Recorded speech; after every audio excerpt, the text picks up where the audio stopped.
प्रश्नावली 9.1 का प्रश्न संख्या 7, क्वेश्चन नंबर 7 है। क्वेश्चन क्या है एक बार पढ़ो। भूमि के एक बिंदु से 20 मीटर ऊंचे भवन के शिखर पर लगी एक संचार मीनार के तल और शिखर के उन्नयन कोण क्रमशः 45 और 60 डिग्री है, तो मीनार का ऊंचाई ज्ञात करना है। पहले एक फिगर ड्रॉ करना पड़ेगा। फिगर को स्टेप बाय स्टेप, भूमि के एक बिंदु से 20 मीटर ऊंचा भवन, तो पहले एक हम भवन बनाएंगे। ये तुम्हारा हो गया 20 मीटर ऊंचा भवन, इसका नाम हम ए और बी दे देते हैं। अच्छा, ये आपका 20 मीटर ऊंचा भवन हो गया। तो भवन के शिखर पर, भवन का शिखर यहाँ पे है, ये भवन का पाद हो गया, ये शिखर हो गया, ये जमीन पर है। अच्छा, तो शिखर पर लगा एक संचार मीनार, इसके ऊपर एक संचार मीनार है, इसको हम नाम दे दिए सी। तो ये आपका संचार मीनार बन गया। तो संचार मीनार के तल और शिखर के उन्नयन कोण क्रमशः 45 और 60 डिग्री है। अब उन्नयन कोण कहाँ से है? जहाँ से रहता है वहीं से हम खींचते हैं एंगल। तो यहाँ पे दिया हुआ है भूमि के एक बिंदु से। तो भूमि पर सपोज ये आपका जमीन हो गया ऐसे लंबा, यहाँ पे कोई बिंदु है, यहाँ से उन्नयन कोण कहाँ से? इस बिंदु से, किसका? तो संचार मीनार के तल और शिखर का। तो तल यहाँ पे है, ये आपका संचार मीनार है ना, ये आपका संचार मीनार शॉर्ट में लिख दे रहा हूँ, ऐसे कंफ्यूज हो गया क्या? समझ लेना। तो संचार मीनार का तल है और ये शिखर है। तो यहाँ से ऐसे एंगल बनाइए और ऐसे बनाइए, ये आपका उन्नयन कोण बन रहा है। कितना कितना? तो 45 और 60। तल से बन रहा था 45 और ये आपका हो गया, और ये बन गया आपका 60 डिग्री। मीनार की ऊंचाई निकालना है, तो संचार मीनार आपका यहाँ पे है, ए बी सी आपको निकालना है। क्या क्या है उसको लिखना होगा। हल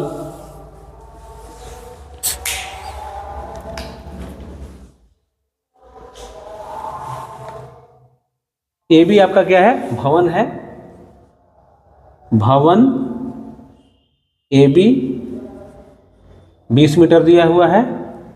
अच्छा, बी सी क्या है? संचार मीनार, बी सी ये आपका संचार मीनार है। अच्छा, ए बी सी हो चुका है, इस पॉइंट का नाम हम देते हैं डी। अब ए वाला त्रिभुज लीजिए, ए त्रिभुज मतलब डी ए बी, समकोण त्रिभुज डी ए बी में।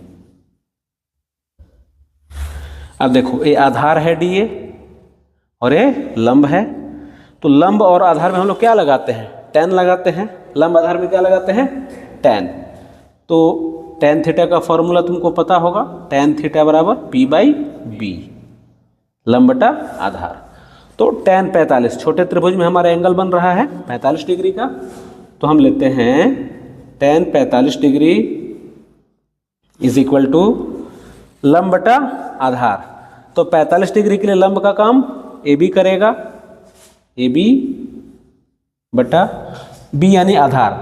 आधार हमारा ए डी है। इतना ठीक है? क्यों, कैसे हुआ पता चल गया? tan थीटा बराबर p बाई बी। अब tan 45 का मान कितना होता है? 1 होता है। tan 45 का वैल्यू कितना होता है? 1 होता है। tan 45 के जगह पे लिख दिए 1। ए बी का वैल्यू देखो दिया हुआ है 20 मीटर, कितना है? 20। ए डी नहीं पता है, कोई बात नहीं, ए डी। इसका क्रॉस मल्टीप्लाई इधर कर दो, तिरछा गुणा करोगे तो ए डी का 1 में गुणा करोगे तो ए डी हुआ बराबर 20। ये आपका ए डी बराबर 20 मीटर हो गया। अब हम लेंगे बड़ा वाला ट्रायंगल, बड़ा त्रिभुज लेंगे डी ए सी। कौन सा त्रिभुज? डी ए सी। समकोण त्रिभुज वो भी है, त्रिभुज डी ए सी में लिख दो समकोण त्रिभुज डी ए सी। अगर ऐसा नहीं लिख रहे हैं तो भी आपको समकोण समझ लेना है। डी ए सी में सेम वही कंडीशन, क्या? ये आपका आधार है, और पूरा यहाँ से लेके यहाँ तक लंब है, सिर्फ BC नहीं, पूरा A से लेके C तक। फॉर्मूला वही लगेगा, इस बार हम tan 60 डिग्री लेंगे, tan 60 डिग्री, क्योंकि यहाँ पे टोटल एंगल 60 बन रहा है इस बड़े त्रिभुज में। लंब कितना हो गया, CA लिखो चाहे AC लिखो, AC बटा AD। क्यों हुआ, जैसे tan थीटा बराबर P/B, उस आधार पे। आगे आप देखिए, tan 60 का मान, जैसे tan 45 के यहाँ पे मान रखे थे 1, वैसे tan 60 का कितना मान होता है, √3। वेरी गुड, tan 60 का मान होता है √3। AC नहीं पता है, छोड़ दीजिए। AD का वैल्यू अभी हम लोग निकाले हैं 20, बटा में लिख दिए 20। AC का मान निकालना है, क्रॉस मल्टीप्लाई करेंगे 20√3, तो AC बराबर, AC जो उधर था हम पहले इधर लिख दिए, AC बराबर 20√3। AC आपका 20√3 आ गया। क्या ऐसे कंफ्यूज हो जाओगे, इसको घुमा के लिखो, इसको तिरछा गुणा इधर करोगे तो 20√3 बराबर AC। अब पलट के लिख दो, AC बराबर 20√3।